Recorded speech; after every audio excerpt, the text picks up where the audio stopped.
విజయనగరం ఎంపీగా 2 సార్లు, ఒకసారి బొబ్బిలి, ఒకసారి విజయనగరం ఎంపీగా చేశాను. ఎంపీగా చేసి అక్కడ వారికి సేవ చేసే భాగ్యం నాకు కలిగింది, చేశాను. ఈరోజు మరి ఈ విశాఖ ఆడపడుచుకి మరి ఇక్కడ అవకాశం కల్పించి ఇచ్చారు. మీ అందరి దగ్గరికి మీ ఆడపిల్లగా వచ్చి అడుగుతున్నాను, ఒక్క అవకాశం ఇవ్వండి.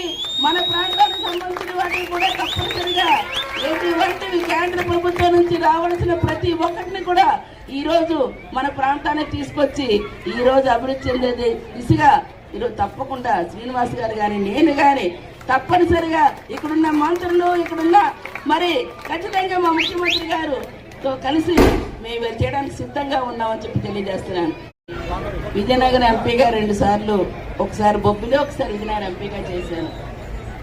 ఎంపీగా చేసి అక్కడ వారికి సేవ చేసే భాగ్యం నాకు కలిగింది, చేశాను. ఈరోజు మరి ఈ విశాఖ ఆడపడుచుకి మరి ఇక్కడ అవకాశం